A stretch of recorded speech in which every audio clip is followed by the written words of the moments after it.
Right, good evening, ladies and gentlemen. It being 6:30, we shall begin. Please be aware that, though this is a public meeting, normal laws of the land rule in the meeting in terms of civil and legal and criminal responsibility. So please be aware that everything that you may choose to say will be being taken down, and somebody might choose to use it in evidence against you at a later stage. Item 13, the purpose of this evening's paper is to determine the next stage in an ongoing process. No decisions are being made tonight on final selection of sites for development in the future. Councillor Sherlock. Thank you, Leader. This paper is the decision notice for the suggested sites, and I would just like to point out that in the decision notice it is headed suggested sites, but on paragraph 6, last line of paragraph 6, it refers to agreed sites, and that should be, the word agreed should be deleted because there are only suggested sites. And agrees that the pre-submission local plan be considered by council prior to public consultation later this year. Thank you, I commend it. Dr. Wharton, good evening. Overton takes a 15.9% increase, Basingstoke only 8.9%, and the smaller settlements nothing at all. We find the council's proposals illogical, arbitrary and irrational, a phrase you may have heard before somewhere. Thank you. Thank you.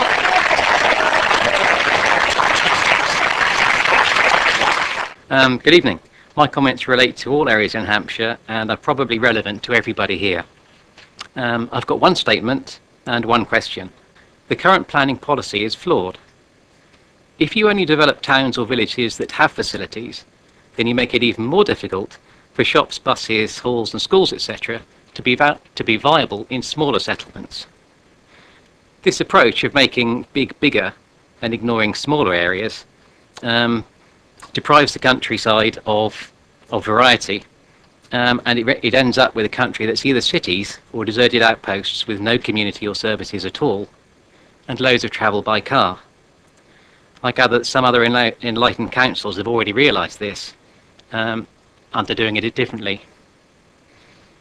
Secondly, and this is the part with the question, I know that the portfolio holder, Councillor Sherlock, declares 25% shares in Sherlock Properties Limited, which according to Companies House today was dormant.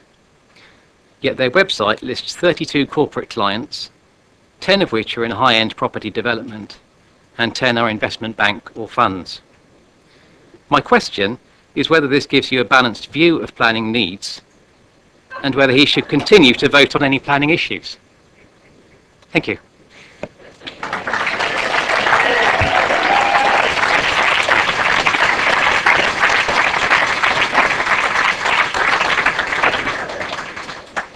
On the last point, I'm going to ask the Chief Executive to give us a clear statement of what constitutes an interest in this area. Leader, this is the first I've heard of any reference to any interest, so I'm not in a position to comment definitively on it without actually looking further into the matter.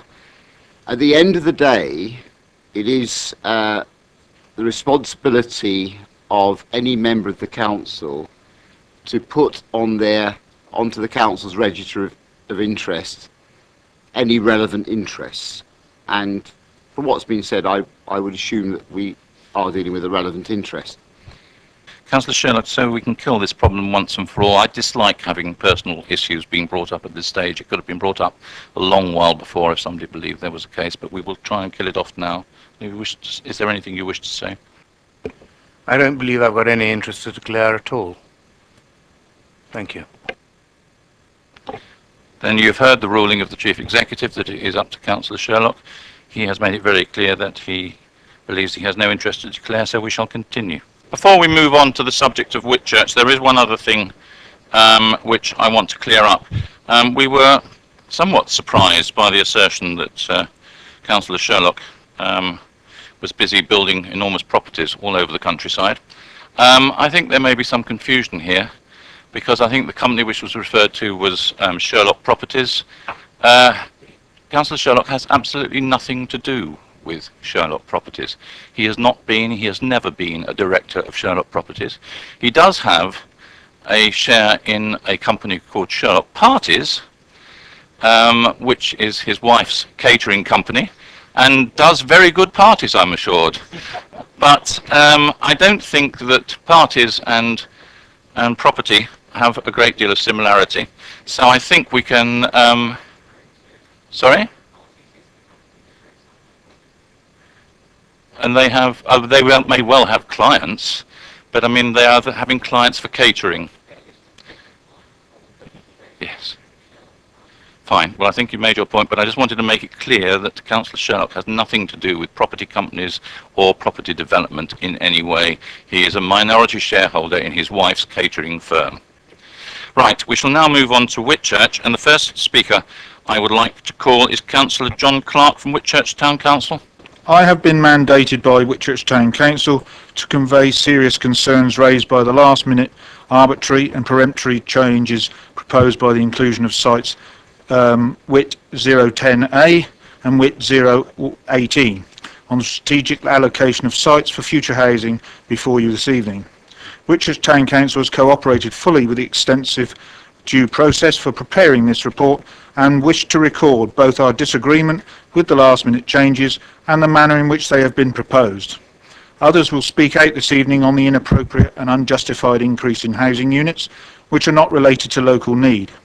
Of particular concern to the Town Council is the requirement identified by Councillor Sherlock for infrastructure improvements through strategic reconfiguration, which are required as the proposed sites do not currently have adequate or safe access. Our concerns are: 1. Infrastructure changes and location are unknown, but could have significant impact on the character of the town, much of which is designated as a conservation area.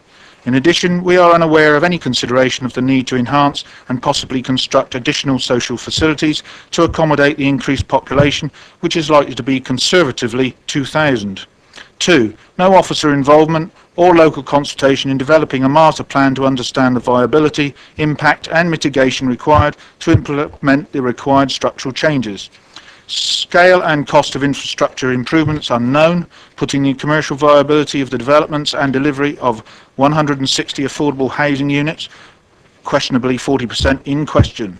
4. Recent 100% increase in housing units for each site results in a density greater than other recent developments in Whitchurch and would result in far fewer family housing units in a more urban development. In conclusion, I would request on behalf of Whitchurch Town Council that consideration be deferred to allow time for the appropriate consideration of the concerns raised. Thank you for your time. Thank you very much indeed. Councillor Watts. Councillor Sherlock has said that these are merely suggestions, but I think every borough council here knows that this is a stage in a process which, albeit slowly, is moving inexorably towards a local plan, and we now have a tight timetable because of our dilatory approach in the past. So saying these are just suggestions is sort of minimising what's happening here. This is what is going to go into a draft local plan for consultation. Like the Overton councillors, I found out about this change a week ago, and having engaged since the summer of 2008 with this process and attended many meetings, I now find that here I am with 2.5 minutes to present the case against 550 homes being assigned to strategic sites in Whitchurch. So I'll talk in bullet points. Well, I think you know, Chairman, I don't believe in personalising politics, and so when I say you, I mean all of you. I am. There's no local justification for planning 550 new homes in Whitchurch over 15 years. This is top-down planning, which I understood this administration had set itself against from its beginnings. Whitchurch is the only settlement in the borough that's assessed local need and agreed a bottom-up proposal for numbers of new housing. The figure of 350 was derived from zero net migration plus an allowance to reduce the number of households in housing needs. in bounds 1 to 4. Councillor Golding might remember when he was the cabinet member receiving a letter from the mayor of Whitchurch Town Council agreeing with the proposals, which were those proposals which were still in the plan until a week ago. Applying a different method, the planning policy officers calculated a figure of 345, which is as near as 350 as we can expect. Increasing the number of homes for Whitchurch from 350 to 550 has not been mentioned at any meeting, at any stage in the whole of this 4.5-year process. If these are strategic sites, there must be a strategy underpinning them, but that strategy hasn't been mentioned, let alone scrutinised at any committee of the council. The previously agreed approach was that 200 houses out of the 350 would be on sites to be chosen by local people through the neighbourhood planning process. Now you reject the neighbourhood planning in the supplementary report, but that's irrelevant because you're proposing to allocate all the Category 1 sites in Whitchurch as strategic. I could answer your doubts about neighbourhood planning if you'd like to ask me a question. Now, if the council's strategy is now to base strategic allocations on historical growth, I look forward to its application across the whole of the borough, not just to Whitchurch and Overton. And in the case of Whitchurch, the past 10 years is an unhelpful sample because there have been virtually no completions of houses in the past 3 years, and of course that's partly due to the dilatory approach of the council. Now, we're not going to stand by while you destroy our community. I believe that this decision to reduce the number of houses in Bramley by 200 and increase the numbers in Whitchurch is blatantly party political move. And I would ask you to reconsider this, to go forward with the plan that everyone has agreed with. And it hasn't been easy to agree because, of course, there's some people who don't want any houses at all. Time. Thank you. Next we have Maureen Cady. Good evening.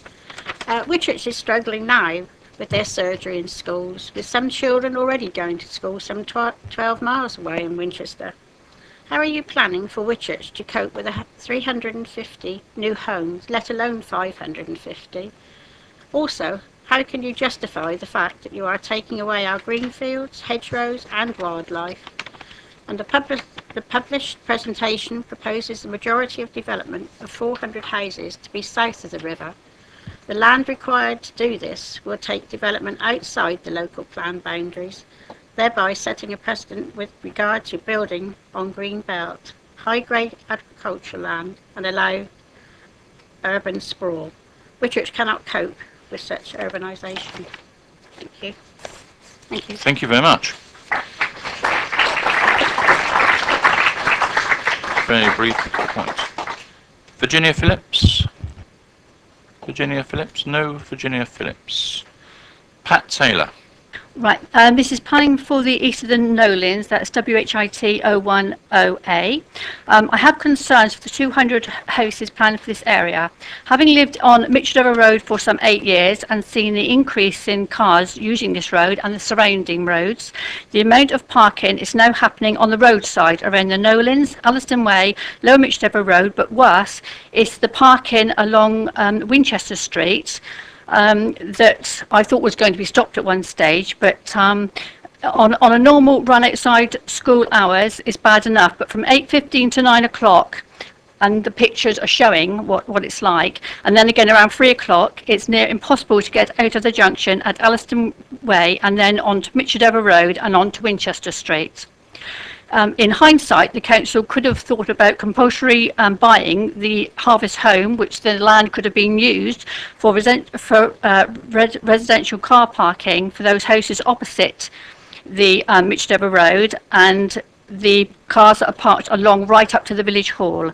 This would give a clear road, and instead of the single line traffic that we have to come onto at the moment. If this proposal goes ahead, we can expect as many as 300 extra cars, as it's normally 1 to 2 cars per household. And the bottleneck already driving through from Whitchurch to Overton is almost impossible. not forgetting that the council has already passed a small development between the school and the local shop on the corner. This adds to the problem, and the proposal of hundreds of extra houses on the Winchester Road, which is 350, is going to have a huge impact. As a community school opposite myself has functions on weekends, i.e. the potato 30 seconds. weekend that brings hundreds of people, this also causes congestions. I read the proposal said that the road is going to be from Allison Way onto Mixture Devil Road, and the problem will only start at that junction. I ask that no proposal for this area should be considered until the road parking around this area, and especially along Winchester Street, is resolved. Thank you. Oops, thank you very much. I live in Whitchurch and would like to make the Cabinet aware of a petition that has been signed by 262 people asking that they vote against the increase of the additional 200 homes in Whitchurch and reinstate the location of dwellings in the later phase of the plan to be decided through local determination, i.e. neighbourhood planning, and not take away our right to have a say in the future of our community. This does not necessarily mean that the people who signed this petition agree to the 350 homes, as this is still too many, all the sites proposed in the original document, and would still expect the right to voice an opinion on this or any other number of sites in the local plan that comes out for public consultation.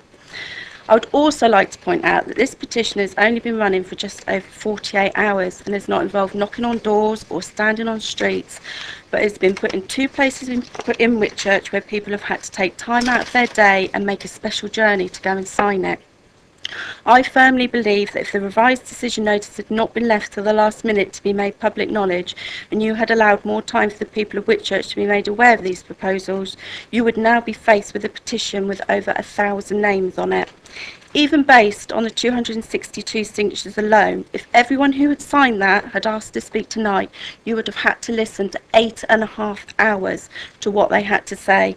So I would ask that you take notice of these people and not allow this Cabinet's legacy to be the destruction of our beautiful town and the removal of good quality agricultural fields that have provided food crops to this country for over 100 years. Thank you. Thank you very much.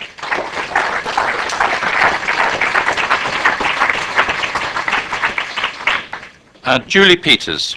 Given that in line with current government policy, Whitchurch Town Council and the people of Whitchurch had come together to work on their neighbourhood plan, I would question why, in the revised decision notice, the location of dwellings in Whitchurch in the later phase being decided through local determination, i.e. neighbourhood plan, has been removed.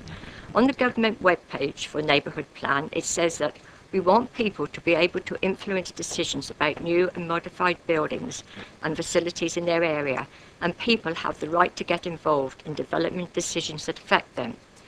If the Cabinet vote for the revised decision notice, how can they justify taking away the democratic right of the people of Whitchurch to have a say in the future of their town, and disregard a policy that has been put in place by the current Secretary of State for DCLG, and go against the commitment that was made in the coalition agreement to give people more power over development in their area? I wonder if the Cabinet is prepared to publicly state their intention to refuse the people of Whitchurch the right to a neighbourhood plan. Also, I would be interested to know how much time the Cabinet Committee has spent in Whitchurch and what consideration they have given to the risks and impact that building 550 houses would have on the people who live there, the pollution that would be created from the increased number of vehicles, and the effect this would have on people's health, local sustainability, and the undoubted increase in demand on public services, such as access to schools, doctors and dentists without driving, and also the police, refuge collection, etc. Not to mention the permanent damage that they would be inflicted on the countryside. Would they be proud to be the people who destroyed the character of such a special town? Thank you. Thank you very much. Mr. Cooper, you have 2 minutes. Okay, first of all, I'd like to reiterate a point that was made by Councillor Watts. I got myself involved in what I thought was the local development plan process. He reminded me it was back in 2008. and went through many, many meetings, all of this seems to have come to naught. What is the point in doing that? How on earth are you going to get people involved in local decisions if, at the very last minute, and I mean the last minute, a week ago, all of a sudden all the paperwork is turned upside down and what appears to be an arbitrary number of houses allocated to Whitchurch? That arbitrary number, 550 homes, according to my calculation, is an increase of 25%. That beats Overton, you only got 20%. You've heard, we've got exactly the same problems. Surgery with no extra capacity, primary school full, secondary school full. I'm secretary of the local football club. We can't take on any more youth because there are no sports facilities for them. Half our youth teams have to go and play in local villages because we haven't got room for them. You mentioned improving infrastructure. Well, infrastructure if the infrastructure elements are the roads. If you look at the 5 roads coming to the centre of Whitchurch on the map, all those are bounded by terraced houses, which have just a narrow pavement between them. Are we going to widen the roads in a conservation area? That means knocking down houses. Whitchurch at the moment, as you heard, the centre of Whitchurch is terrible for traffic. This is particularly bad when there are deliveries or things like refuse collection on a Friday morning. You can spend 15 to 20 minutes getting from one side of Whitchurch to the other, and that is about half a mile. Absolutely ridiculous, and you can't do anything about it, as I said, because the only way to do it is to widen the road, and you can't widen the road because the houses are at the sides of the road. So therefore, I'd also like to... 30 seconds. Thank you. I'd also like to reiterate the point against the fact that this appears to be an imposition from the centre, a very close centre, on Whitchurch, and would urge that you listen to what the people say. Otherwise, as somebody hinted at earlier on, the council doesn't have a very good record, and wasting time and money on another High Court case would be a bit of a waste, I think.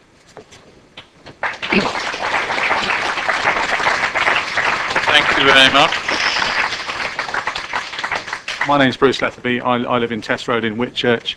I only found out about this evening, so I'm not entirely familiar with the past events.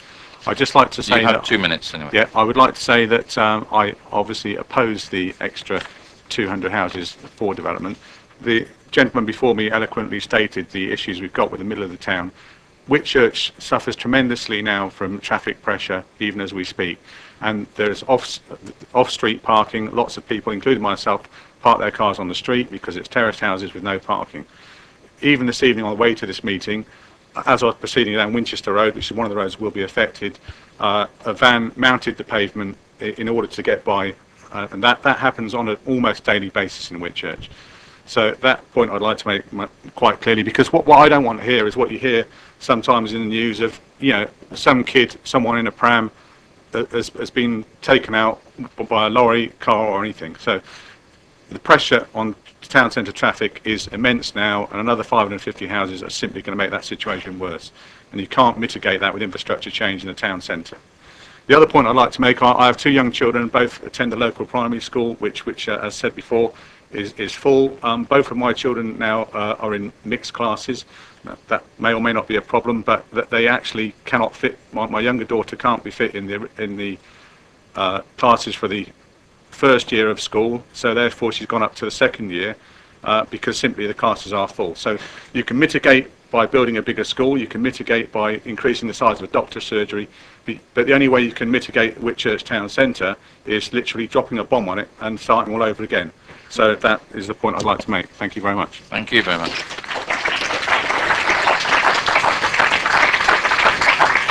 My name's Les Jordan. I live in the Knowlings in Whitchurch. Right. Thank you very much, Mr. Jordan. You have 2 minutes. I'm going to be very brief. I did have 2 minutes worth prepared, but I think we've all heard quite enough very eloquent speech, so I'll just make one quick point, and that's that I think there's a very real need to recognise and act on the very real difference between not in my backyard and please stop chucking that over the fence when you think no one's looking. Thank you. Thank you.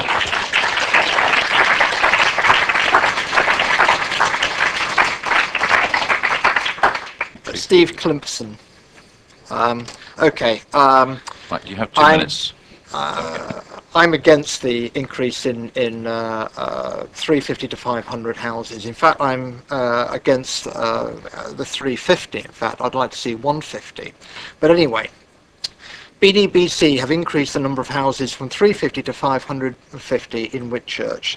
There are about 4,700 residents in Whitchurch. Using the national average house occupancy of 2.4 people, this is likely to mean a population increase of 1347, which is 28%.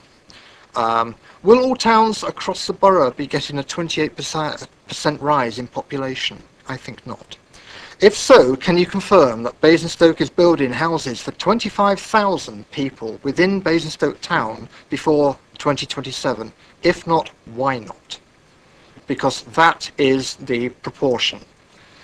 I understand that all of the 200 increase will be built on Whit 018 to the east of Winchester Road. The development will breach the natural long established town boundary, and in fact the site was rejected in the Schlar version 6 211 update. Here's a quote: "A development of the site would extend the town unnecessarily into the open and attractive countryside, and the scale of development would be inappropriate for Whitchurch." So, can you tell me why this site was considered unsuitable for development less than 2 years ago and is now found to be suitable? Building on this site opens up the real possibility of a vast development of the adjacent Whit 017, comprising some 82 hectares, which would be space for up to 4,100 houses. It's the developer's dream. If built, you can say goodbye to the Whitchurch we all know and love. Finally, we have to ask ourselves 30 seconds. What type of country we're trying to build. Is it a series of new towns with inadequate facilities, or is it a bit better to centralise development in areas which have those facilities already, like Basingstoke? And just why are we trying to urbanise the countryside? Bigger is not always better. Thank you.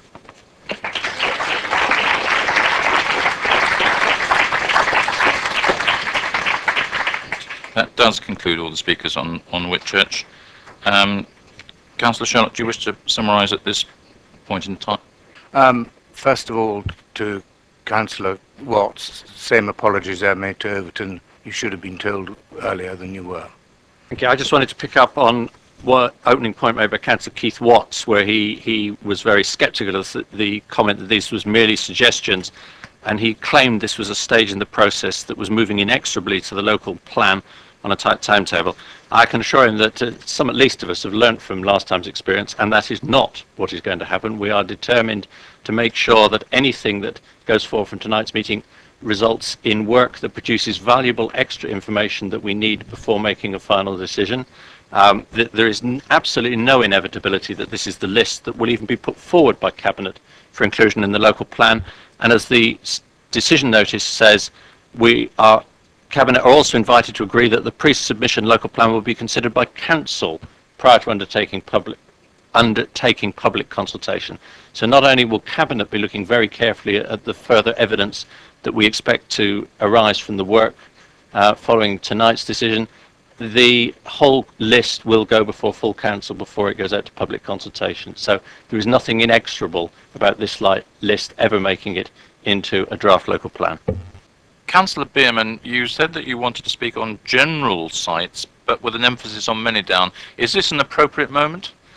I wanted to just, as you say, look at the overall situation. I think with the alleged introduction of localism, I do feel that Overton and Whitchurch have been seriously dumped upon. I cannot understand how they can possibly come up with meaningful responses to the allocations in a matter of days, and yet we have had years to look at Manydown. And it is my view that Overton and Whitchurch have been dumped upon because they were cooperative and said, yes, we'll take some houses, and they weren't squealing at the time, and now they're being pushed until they squeal, and it's not surprising they have. Ask you also to try and summarise your views on everything that we've heard tonight as we go through.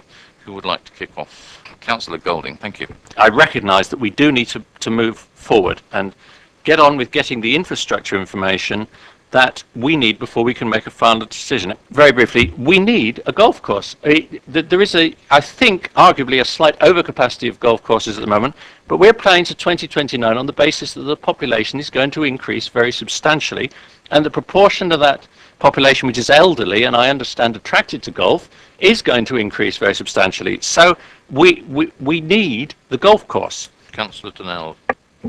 Thank you, Leader. We have to ensure that the infrastructure comes before or with housing, not years later. We do need to catch our breath, both the villages, but also the town. In our recent resident survey, the residents came back very clearly saying they wish to slow down the pace of development. The landscape study hasn't been mentioned before, though I continually bring it up. Our landscape study gives credit to animals looking at rural areas. It gives credit to rural people looking at the town, and rural people looking at rural views, and completely excludes the rights of urban people to look at the countryside.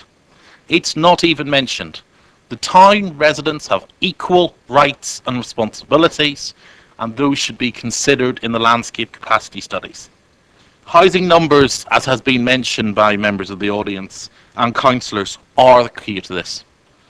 I personally also agree with our local MP that we need to take a precautionary level. I do believe we need lower housing numbers in this borough. And to quote Councillor Cubitt, I for one will certainly be straining every sinew that I have to get those numbers lower. I truly believe that, and I know I'm joined by many members of the Cabinet in that. That's why I can't support this if it was an agreed list. I can support it because we need to get this infrastructure work done now, because if this council comes out like plans, like it did at the last local plan, with the inspector throws out, it would be terrible. If this council comes up with plans for many down, like the last ones, there's no way I'm supporting it. They were wrong for the borough, and they were wrong for my local residents. And I'm pleased that this administration has committed itself to respecting the rights of the local community and not holding mock consultations with 3 or 4 days notice just after a holiday like the last administration does. So I can support this because we need to step forward and we need to ensure that we get the infrastructure before or at the same time as housing development. I don't want anybody to believe the arguments which it is a done deal and don't worry what they say, they'll just go away and do something else. That is not the way that I do things, and that's not the way I expect the council to do things. We try and do the best that we can in an honest way. If you listened to it and going through my notes, what you find is that everybody has managed to put forward a very coherent argument for not developing on any of the sites at all, anywhere. Certain concerns myself about parts of Overton. I could equally reflect some of the concerns about parts of Whitchurch. My point is that a lot of the questions which are being raised there will be answered by these studies, particularly the transport study, where people have been dealing with the roads issue. On that basis, that this is work that we desperately need to do to enable us to move forward, I find myself able to support the proposal as they are, subject to the amendment which you have made. Propose to move the amendment. Thank you. Thank you very much. Then that is moved, seconded. Are we agreed?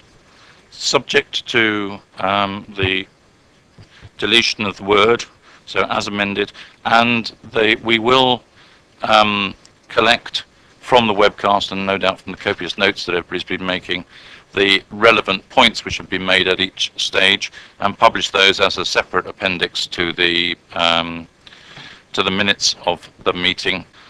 At that point then we are agreed on that as a paper. That concludes discussion on item 13.